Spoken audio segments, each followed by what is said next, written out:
형제들아, 우리 주 예수 그리스도의 이름으로 너희를 명하노니 게으르게 행하고 우리에게서 받은 전통대로 행하지 아니하는 모든 형제에게서 떠나라.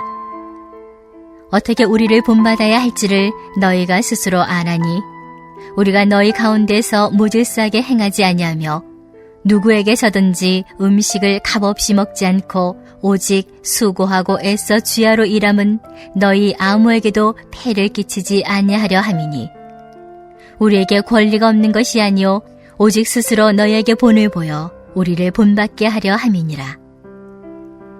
우리가 너희와 함께 있을 때에도 너희에게 명하기를 누구든지 일하기 싫어하거든 먹지도 말게 하라 하였더니 우리가 들은즉 너희 가운데 게으르게 행하여 도무지 일하지 아니하고 일을 만들기만 하는 자들이 있다 하니 이런 자들에게 우리가 명하고 주 예수 그리스도 안에서 권하기를 조용히 일하여 자기 양식을 먹으라 하노라. 형제들아, 너희는 선을 행하다가 낙심하지 말라. 누가 이 편지에 한 우리 말을 순종하지 아니하거든 그 사람을 지목하여 사귀지 말고 그로 하여금 부끄럽게 하라.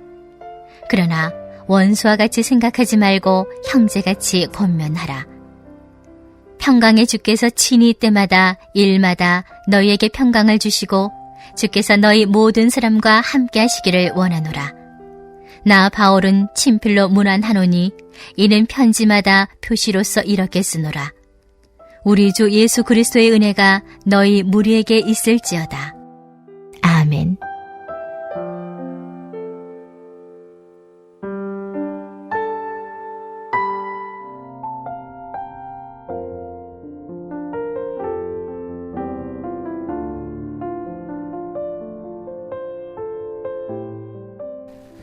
자, 말씀 전하겠습니다.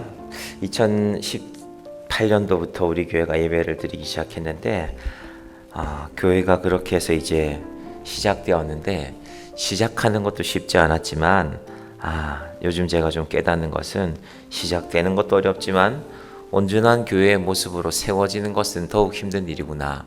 시작이 쉽지 않습니다. 결코 쉽지 않습니다. 결단해야 하고 또 하나님께서 여러 가지 은혜들을 주셔서 교회가 시작되는데 오늘 이 사도 바울이 데살로니가에 보내는 편지를 보면 이제 데살로니가 보내는 편지는 오늘이 마지막이거든요. 그래서 사도 바울이 3장 1절에 보시면 끝으로 형제들아 너희는 우리를 위하여 기도하기를 주의 말씀이 너희 가운데서와 같이 퍼져나와 영광스럽게 되고 끝으로 형제들아 라고 말하고 있지 않습니까? 사도 바울이 이때 끝으로라고 쓰는 건요, 내가 너희를 다시 만나려고 하지만 만나지 못할 수도 있다는 게 전제되어 있습니다. 그래서 사도 바울의 편지들은요, 편지임과 동시에 유서입니다. 내가 너희를 만나지 못할 수도 있다. 그래서 마지막 부탁을 한다라는 의미가 담겨 있습니다.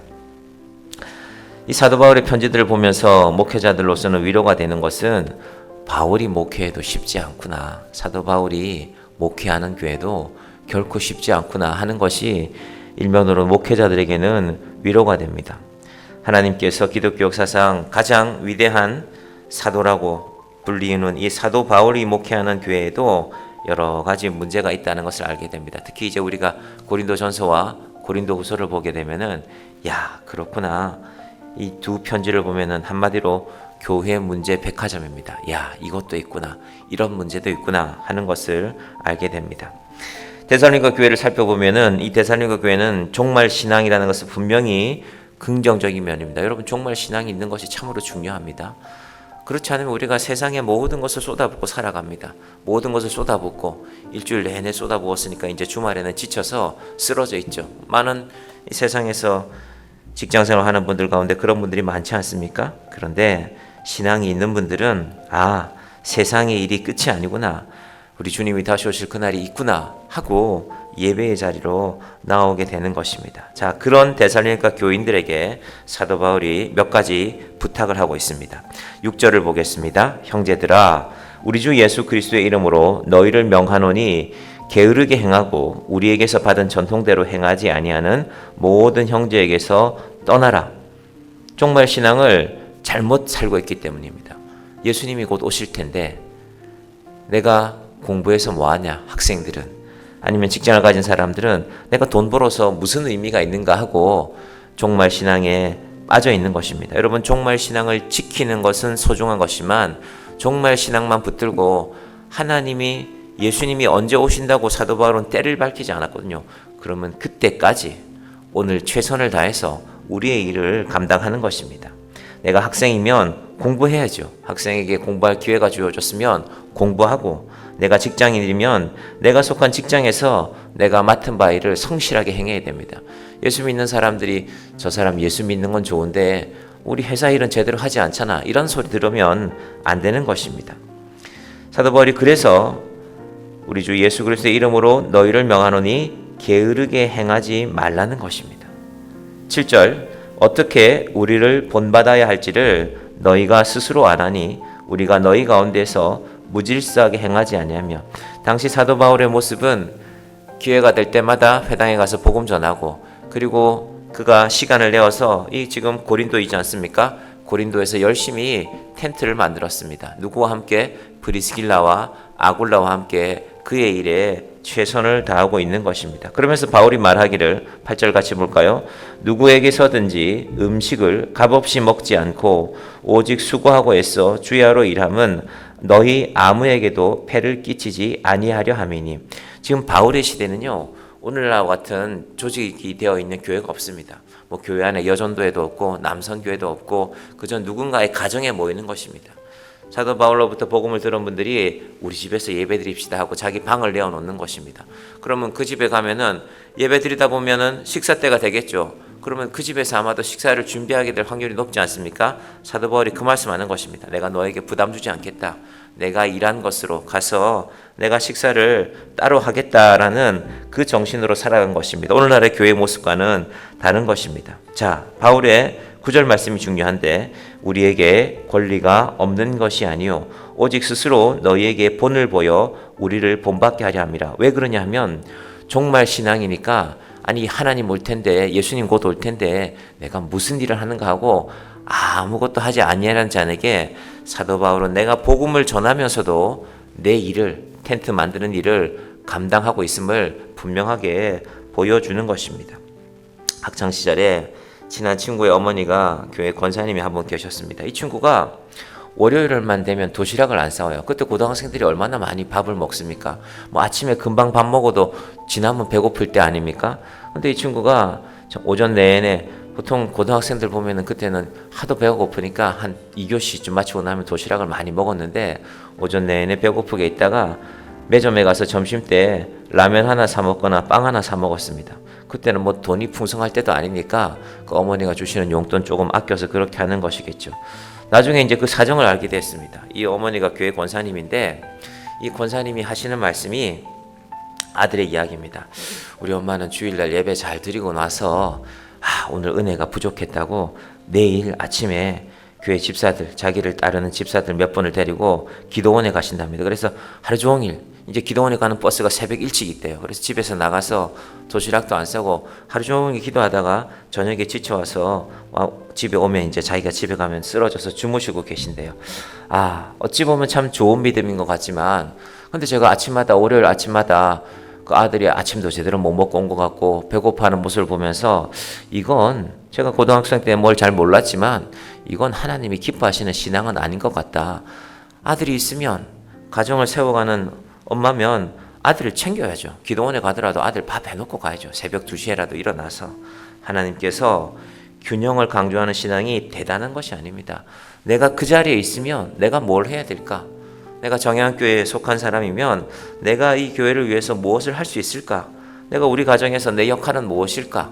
내가 어머니면, 내가 아내면, 내가 아버지면, 내가 남편이면, 내가 자녀이면 우리 각자의 할 일을 우리가 찾아서 하는 것이 바로 균형 있는 신앙입니다. 7절을 다시 생각해 보면, 어떻게 우리를 본받아야 할지를 너희가 스스로 아나니. 그러면서 저는 목사로서 내가 하는 모습이 우리 성도들 앞에 부끄럽지 않은 모습으로 살아야 되겠구나. 이것이 저의 목회의 목표인 것입니다. 자, 사도 바울이 이 말씀 드리면 요즘도 그런지 모르겠지만 월요일이나 주중에 식당에 가보면 점심 때 남자분들이 주로 좀 젊은 분들이 양복을 입고 앉아 있고 주변에 연세가 조금 지긋한 분들 주로 권사님들이겠죠. 이렇게 해서 식사하는 거 보면은 그분들 남편은 그렇게 좋은 음식 잘 먹지 않거든요. 목사님일 경우가 사실은 많이 있습니다. 물론 교인들이 목회자를 대접하는 것은 귀한 마음이지만 한편으로는 세상 사람들의 눈에는 어떻게 보일까? 저는 가끔 그런 생각을 해봅니다. 야, 저 젊은 목사가 좋은 밥 먹고 있구나. 양복 입고 앉아서. 그런데 밥값을 목사님이 잘 안 내고 보통은 성도들이 내거든요. 아, 하나님께서 이 모습을 어떻게 보실까? 물론 저도 성도들에게 대접받을 때가 있습니다. 그런데 고민하면서 대접받는 것입니다. 자, 바울이 왜 이렇게 살까? 9절에서 설명하고 있습니다. 데살로니가서 3장 9절 보십시오. 우리에게 권리가 없는 것이 아니요 오직 스스로 너희에게 본을 보여 우리를 본받게 하려 함이라. 바울의 이 말씀을 우리가 잘 기억하기를 바랍니다. 자, 10절에서 12절 말씀은 바울이 좀 더 강한 어조로 말합니다. 만약에 종말 신앙을 아니 예수님 곧 오실 텐데 내가 무슨 일을 해야 하는 사람들이 있거든 이렇게 분명하게 가르치라는 것입니다. 10절 우리가 너희와 함께 있을 때에도 너에게 명하기를 누구든지 일하기 싫어하거든 먹지도 말게 하라 하였더니 11절 같이 볼까요? 우리가 들은즉 너희 가운데 게으르게 행하여 도무지 일하지 아니하고 일을 만들기만 하는 자들이 있다 하니 여러분 사람이 자기가 할 일을 온전히 갖지 못하면 다른 사람들이 간섭합니다. 여러분 그게 사람의 특성입니다. 그래서 우리가 어디 가서든지 내 일을 잘 찾아야 됩니다. 목사는 교회에서 목사 일을 하는 것이죠. 안타깝게도 가끔 목사님들이 어떤 교회의 일에 외부에서 이렇게 간섭할 때가 있습니다. 사실은 교회가 스스로 일을 처리하지 못하기 때문에 어떤 목사님을 보내는 것이죠. 목사님 저 교회 가셔서 저 교회 문제를 잘 정돈하도록 도와주고 오십시오라고 하면은 잘 정돈하도록 도와줘야 할 텐데 일을 더 크게 만드는 일이 있습니다. 저러면 안 되는데 저 교회 세워가느라고 성도들이 얼마나 수고하고 그 교회 목사님이 얼마나 애를 썼는데 정작 가서는 혼인교회 목회는 잘 하지 않고 남아교회 일에 간섭하는 안타까운 일들이 있습니다. 하나님께서 싫어하시는 일입니다. 여러분, 여러분의 일에 여러분이 스스로 힘을 써서 하실 일들을 교회에서도 여러분의 가정에서도 혹시 여러분의 직장의 일들이 있으면 그 일에 성실하게 임하시기를 바랍니다. 내 일에 성실하게 임하는 것이 믿음입니다. 여러분 믿음이 복잡하고 황홀경에 빠지는 것이 아니라 하나님이 주신 자리를 지켜가는 것입니다. 하나님이 오늘도 내게 생명 주셨으니까 내가 해야 할 사명이 뭐가 있을까? 교회 마당 앞에 쓰레기라도 하나 떨어져 있으면 그거 하나 주우면 우리의 사명 감당하는 것입니다.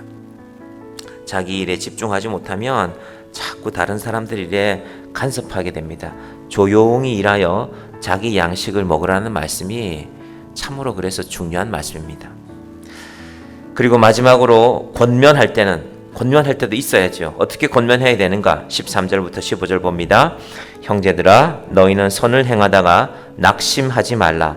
누가 이 편지에 한 우리 말을 순종하지 아니하거든 그 사람을 지목하여 사귀지 말고 그로 하여금 부끄럽게 하라.